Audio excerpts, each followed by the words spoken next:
Hi, my name's John. Welcome to another Banggood tool review. This time I'm going to be doing a review on a set of high-speed burrs, carbide burrs that I use in die grinders, basically for fettling castings, for prepping for welds, removing flash. They've got various uses. I use them all the time. Before I get started, I want to make one or two points perfectly clear. As usual, the first thing is Banggood have given me the use to do with whatever I want. I can give them away, keep them, whatever I want to do with them. The second thing is, I'll put a link to the start of the video. If you buy a set of these burrs or you buy anything through my link, I do get a small commission from Banggood. As I keep saying, I won't allow it to retire, but it means I can buy more and better video gear and hopefully make more and better videos. Right, that's being said, let's get on with the tests. I'm going to use various metals. I've got some stainless steel, D2, aluminium, brass, mild steel, something that's been welded. I'm not going to purposely try and destroy them, but I'm not just going to play with them with aluminium. They will get an honest and fair test, believe me. This is the set of 5 cutters with centres, 5 different shapes.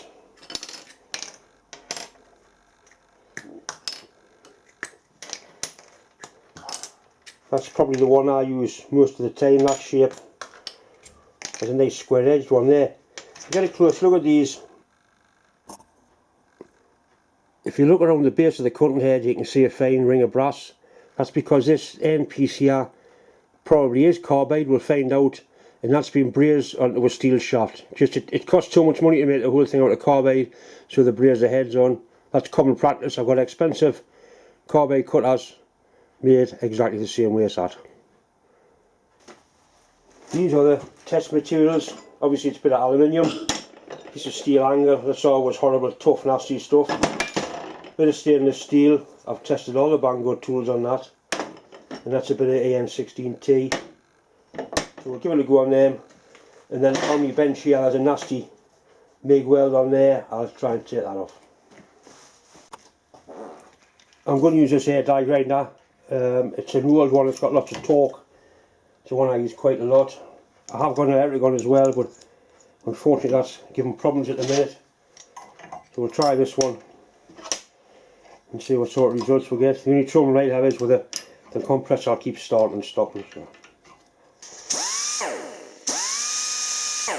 Well, the first thing is it runs nice and true, and there's no vibration. It's nice and smooth. I do a lot of aluminium welding, so I do use them a lot to clean aluminium castings up. I'm going to put a little bit of cutting fluid on here. There's various things you can use. Basically I use kerosene or paraffin. I think it's as good as anything.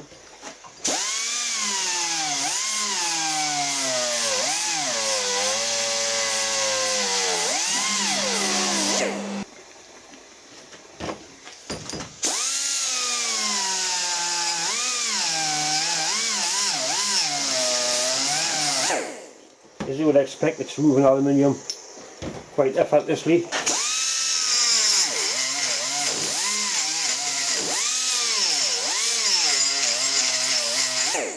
Nothing the matter with that. See, there's a brand new cut.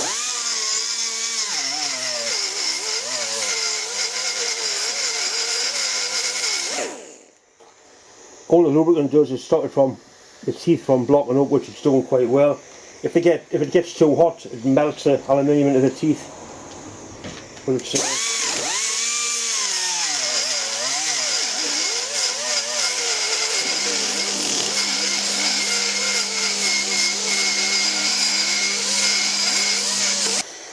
right, this is stainless steel. Not sure what grade it is, but it's stainless. I have got eye protection on, by the way.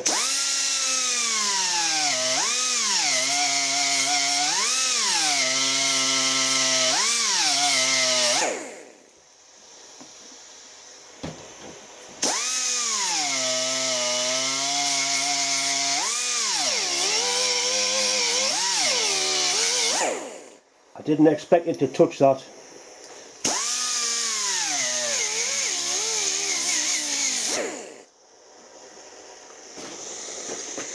If you look at the cutter, it hasn't really done any serious injury. I'll leave the same cutter in for all the tests and looking. Try to get in the soft aluminium. Right, this is the nasty piece of angle.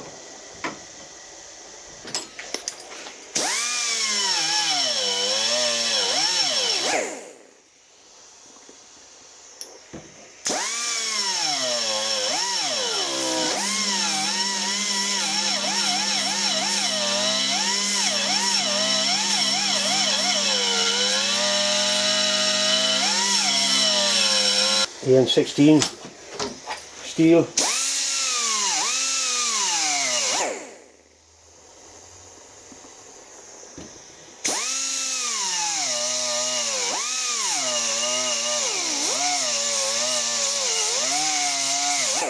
It's doing alright, that piece of brass. I imagine it will.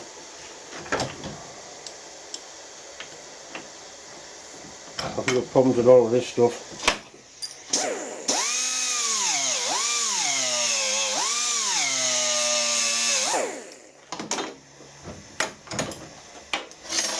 This piece of copper. Copper's one of the showy stuff to machine. Not nice.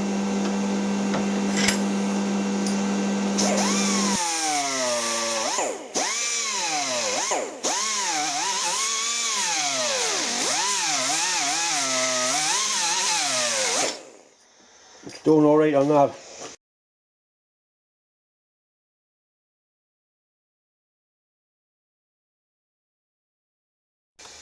There's a nasty weld on my bench. I don't know who did that, but somebody's welded on my bench. We'll give that a try, see what it's doing to that.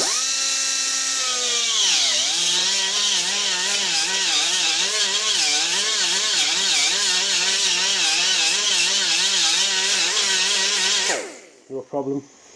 You often use these for opening up holes. You shouldn't, but you do. Give it a try in this hole here.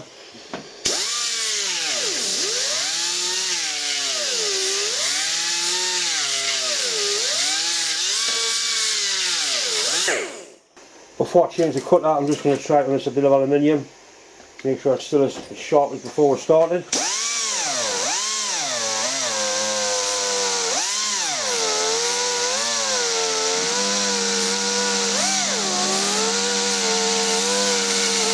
Change the cutter to a flat-ended one.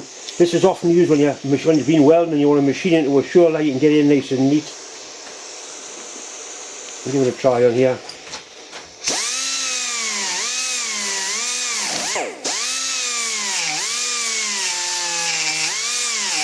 You've got to keep a hold of them. That's one of the things they do tend to do. They do tend to dig in.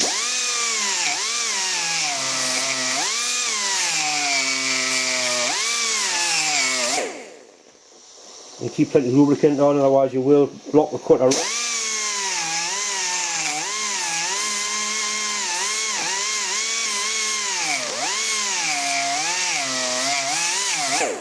See, I want to achieve a nice square edge down there. A little bit of time and patience, you can get really good results with these.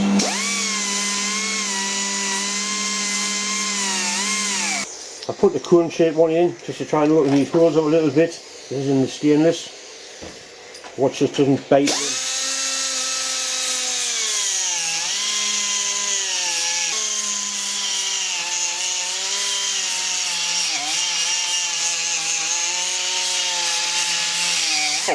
Right, that's nothing the matter with that.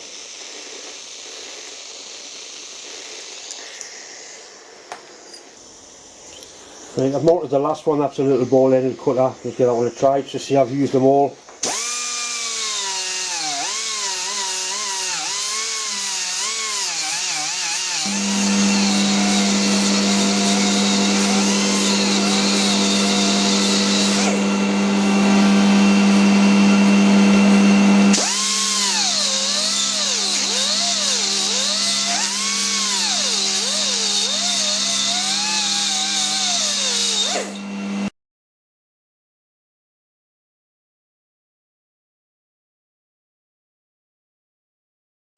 I'm sure you'll agree, I gave those a fairly decent test. I did everything I asked them to do. I didn't try and burn them out, I can burn anything out, but I did give them a good honest hard workout.